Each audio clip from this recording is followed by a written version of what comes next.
NFA-NET class में आप सभी का स्वागत है।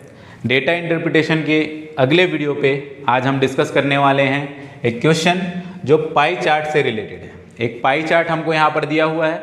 यहाँ पर जो पाई चार्ट दिया हुआ है वो कार्बन डाइऑक्साइड के उत्सर्जन से संबंधित दिया हुआ है। कितने टोटल उत्सर्जन हो रहे हैं यहाँ पे कार्बन डाइऑक्साइड के। कुछ सेक्टर दिए गए हैं, 4 सेक्टर्स दिए गए हैं जहाँ पे अलग अलग इमिशंस पे हम डिस्कस कर रहे हैं कार्बन डाइऑक्साइड के। जैसे ट्रांसपोर्ट सेक्टर में 30%, थर्मल पावर सेक्टर में 35%, कमर्शियल सेक्टर में 20% और डोमेस्टिक सेक्टर में 15% का उत्सर्जन देखने को मिल रहा है।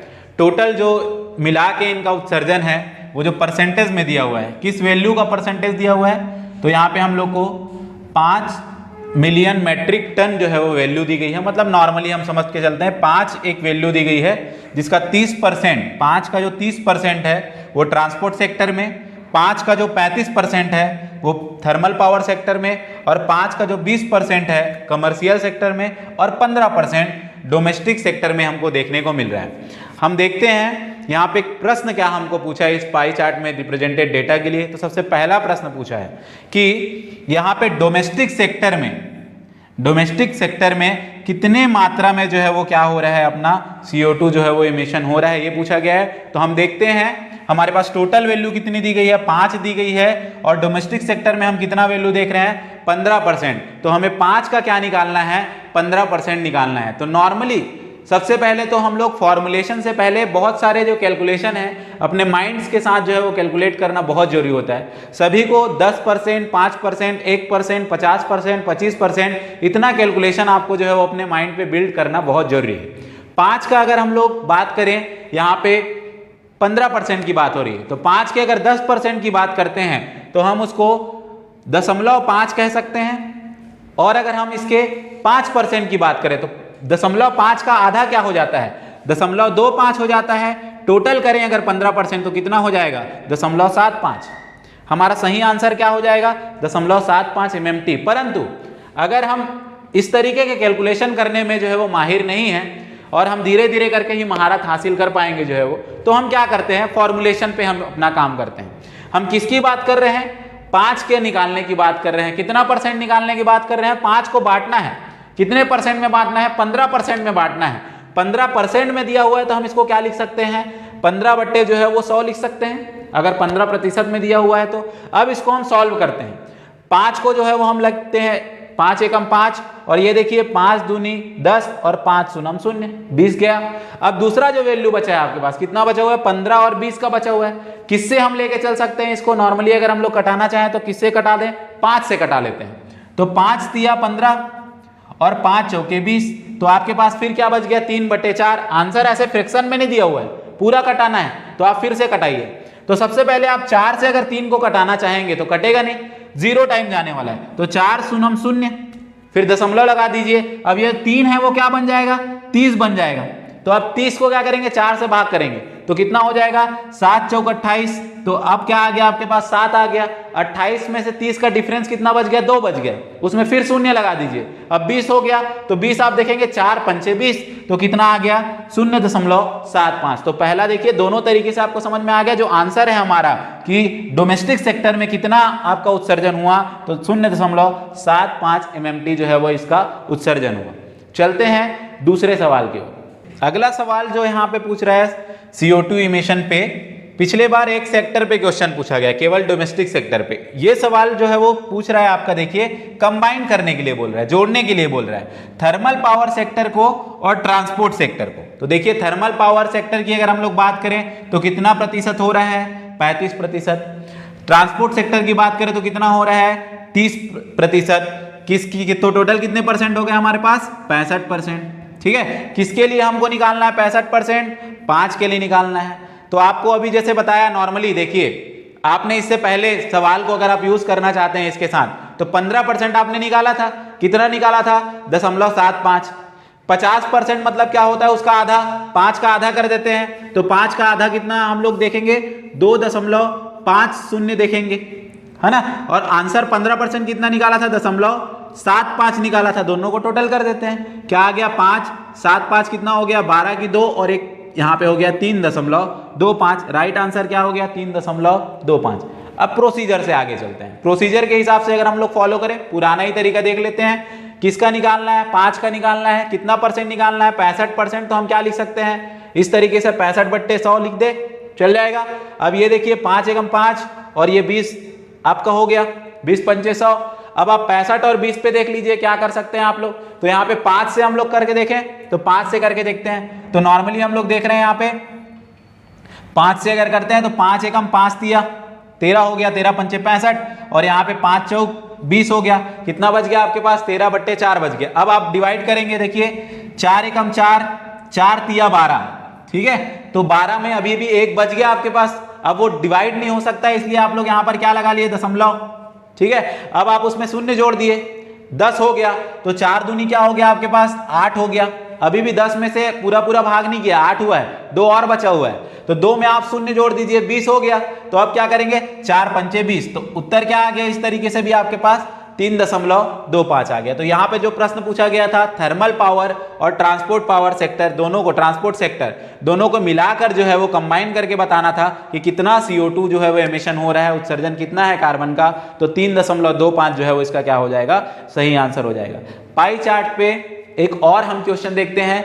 दूसरा जो है वो क्वेश्चन पाई चार्ट पे दिया गया है, जहां पे दूसरे टाइप के डेटा को डिक्लेयर किया गया। डेटा जो है वो अब चेंज हो चुके हैं। लास्ट टाइम हमने जो डेटा देखा था उससे अलग टाइप के डेटा यहां पर हम देखने वाले हैं। प्रश्न जो है वो पाई चार्ट में क्या फोकस है ये देखते हैं। तो यहां पर कितना इलेक्ट्रिसिटी जनरेशन हो रहा है एक देश में, उसकी बात की जा रही है। यहां पे टोटल जो बताया गया है वो कितना बताया गया है? 97 गीगावाट।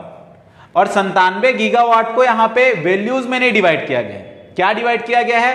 परसेंटेज में डिवाइड किया गया। अगर आप ये ब्लू लाइन देख रहे हो, न्यूक्लियर पावर 3% बिजली यहाँ पे लेके जनरेट कर रहा है। विंड और सोलर एनर्जी की बात कर रहे हो तो 7% जो है वो कर रहा है। हाइड्रो पावर 20% कर रहा है। फोसियल फ्यूल्स की अगर बात करते हैं तो वो कितना, उसका सबसे बड़ा योगदान कितना परसेंट को देखने को मिल रहा है? 70%। तो बिजली के उत्पादन में अलग अलग प्रतिशत जो है वो यहाँ पर दिया गया है। अगर हम यहाँ पे सबसे पहला क्वेश्चन देखना चाहें तो पहला क्वेश्चन क्या पूछ रहा है? विंड और सोलर पावर दोनों को मिलाकर कितना कंट्रीब्यूशन है। तो सवाल क्या बोल रहा है? देखिए आप लोग, विंड और सोलर पावर दोनों को मिलाकर इलेक्ट्रिसिटी कितना जनरेट हो रहा है। तो विंड पावर देख रहे थे, विंड एंड सोलर पावर में कितना है? तो टोटल आपके पास है 7%, विंड और सोलर दोनों मिला के। तो आपको किसका 7% निकालना है? तो 97 का आपको जो है वो 7% निकालना है, ठीक है। 97 का 7% आपको निकालना है। नॉर्मली आप समझेंगे 97 का 7%। आपके पास दोनों तरीके हैं। अगर ये थोड़ा सा फुल वैल्यू होता, जहां पे हम लोग नॉर्मली 50%, 10% निकाल सकते थे, तो वो तरीका हम लोग यूज कर सकते थे। मगर आप नॉर्मली अगर देखना चाहें, इसको हमने अभी देखा था जिस तरीके से, वो तरीका अगर अप्लाई करते हैं तो हम कर देते हैं 97, ठीक है। यहाँ पे उसका 7% निकालना है तो हम कर देते हैं गुणा, ठीक है। 7% मतलब कितना हो गया? 7/100 कर देते हैं। अब आप ये देखिए, क्या आप इसको डिवाइड कर सक रहे हैं? नहीं कर सक रहे हैं तो आप नॉर्मली जो है वो मल्टीप्लाई कर दीजिए, ठीक है। तो 97 × 7 कर देते हैं। तो 97 × 7 करने से कैसे हम लोग को उत्तर मिल रहा है? देखिए यहाँ पे हम लोग 7 सत्ते अगर करते हैं तो क्या हो जा रहा है? 7 सत्ते 49। तो यहाँ पे 9 हो गया, आ गया आपके पास 4, 7 निया 63, 63 और 4 कितना हो गया? 67। तो ये आपका हो गया 679 बट्टे क्या हो जाएगा? 100। नॉर्मली यहाँ देखिए आप डिवाइड करेंगे तो 2 नंबर के बाद आप क्या लगा सकते हैं? दशमलव। मतलब आंसर आपका क्या आ जाएगा? 6.79 आपका जो है वो राइट आंसर हो जाएगा, ठीक है। तो यहाँ पे क्या हो जाएगा? 6.79 गीगावाट जो है वो जनरेट हो रहा है एनर्जी, किसके द्वारा? विंड और सोलर एनर्जी के द्वारा जो है वो क्या किया जा रहा है? जनरेट किया जा रहा है। चलते हैं अपने नेक्स्ट क्वेश्चन की ओर। अगला सवाल, अगले सवाल में थोड़ा सा हम लोग देख रहे हैं, यहाँ पे जो नाम दिए गए हैं उनमें से नाम जो है वो यूज नहीं किया गया है। यहाँ पे एनर्जी का जो है वो रिन्यूएबल सोर्स बात किया गया, मतलब जिसको हम लोग नवीनीकृत कर सकते हैं, फिर से प्रयोग में ला सकते हैं, ऐसे एनर्जी सोर्स की बात की जा रही है। तो हमको क्या पता होना चाहिए? रिन्यूएबल एनर्जी सोर्स क्या क्या होते हैं, नॉन रिन्यूएबल एनर्जी सोर्स क्या क्या होते हैं, ये पता होना चाहिए। तो यहाँ पे जो दिया गया उसके हिसाब से विंड और सोलर एनर्जी जो है वो रिन्यूएबल होती है, और हाइड्रो पावर भी आपका जो है वो क्या होता है? रिन्यूएबल होता है। जबकि न्यूक्लियर और फोसियल फ्यूल्स जो होते हैं वो नॉन रिन्यूएबल में आते हैं। तो इसमें क्या क्या आ जाएगा? आपके पास 2 आ जाएगा, विंड एंड सोलर एनर्जी का 7% और हाइड्रो पावर का कितना हो जाएगा? 20%। टोटल आपके पास कितना हो गया? 27%। अब किस वैल्यू का आपको 27% निकालना है? तो टोटल कंट्रीब्यूशन जनरेशन का कितना है? 97 गीगावाट का। तो आपको 97 का जो है वो क्या निकालना है, 27% निकालना है। 27% में है 27 बट्टे आप क्या कर दीजिए, नॉर्मली जो है वो यहाँ पे 100 कर दीजिए। अब आप कटाने से बेहतर जो है वो एक तरीके से यहाँ पे गुणा करने का काम कर सकते हैं, जो भी आपको आसान हो उस तरीके से यहाँ पे गुणा करने का काम कर सकते हैं। तो आप जो है वो 27 सत्ते अगर गुणा करना चाहते हैं, ठीक है, तो आप कैसे करेंगे, नॉर्मली आप लोग जो है वो एक एक करके भी कर सकते हैं सिंगल डिजिट में, अदरवाइज आसान एक तरीका हम लोग देखते हैं, ठीक है। तो 27 को अगर 7 बार लेके जाना है तो 5 बार पहले ले चलते हैं। 27 पंचे आधा कर देते हैं, 27 दहाम 270, तो आधा करेंगे तो कितना हो जाएगा 270। 200 में 200 का आधा 100, 70 का आधा 35, मतलब 135। 135 कितना मिल गया हमको 5 बार का, ठीक है। और 27 दूनी कितना होगा 54, ठीक है। 25 25 का 50 और 2 का 4, तो हम लोग क्या मिल गया, देखिए यहाँ पे आप लोग को 135 और क्या मिल गया 54 मिल गया, ठीक है। टोटल कर दिए तो कितना मिल गया आप लोग को, देखेंगे 189, 189। तो यहाँ पे कितना आ गया आपके पास 9 आ गया। हासिल क्या हो गया आपको 18। अब 27 निया सीधा सीधा है कि दाहम कितना हो गया 270, तो निया करना है तो उसमें 27 कम कर दीजिए, ठीक है। तो 27 कम करेंगे तो कितना हो जाएगा 243, ठीक है। तो 243 जो है वो आ गया आपका 9 बार के लिए। तो 243 और 18 जो बचा हुआ था वो, तो 8 3 कितना हो गया आपके पास 11 हो गया।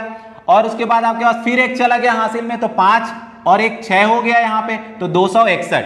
तो यहाँ कितना आ गया 261। तो 26 19 डिवाइड बाई क्या कर देंगे 100 करेंगे, नंबर को अगर डिवाइड करेंगे तो 2 नंबर के बाद परसेंट लग जाएगा, तो उत्तर क्या हो जाएगा आपका 26.19 गीगावाट जो है वो क्या है, यहाँ पे 27% है किसका 97 गीगावाट का। तो रिन्यूएबल एनर्जी के द्वारा कितना जो है वो कंट्रीब्यूशन है इस कंट्री में, तो कितना कंट्रीब्यूशन देखने को मिल रहा है 26.19, ठीक है। तो इस प्रकार से बहुत आसानी के साथ जो है वो हम गणित से संबंधित कुछ सवालों को जो है वो सॉल्व कर सकते हैं। डेटा इंटरप्रिटेशन एक ऐसा पार्ट होता है जिसमें मैथमेटिकल एप्टीट्यूड या क्वांटिटेटिव एप्टीट्यूड में जितने भी टॉपिक्स आप देखते हैं, जैसे एवरेज निकालना हो गया, परसेंट निकालना हो गया, रेशियो निकालना हो गया, जोड़ना घटाना हो गया, इसको आप आसानी से जो है यहाँ पे प्रैक्टिस कर सकते हैं। तो हमारे साथ बने रहिए और अपने गणित को जो है वो हमारे वीडियोस की सहायता से आप अगर उसमें कैलकुलेशन में कुछ इंप्रूवमेंट लाना चाहते हैं तो जरूर आप ला सकते हैं। इसी प्रकार के और भी डेटा इंटरप्रिटेशन के वीडियोस हम आगे के लेक्चर्स में जो है वो अपलोड करेंगे।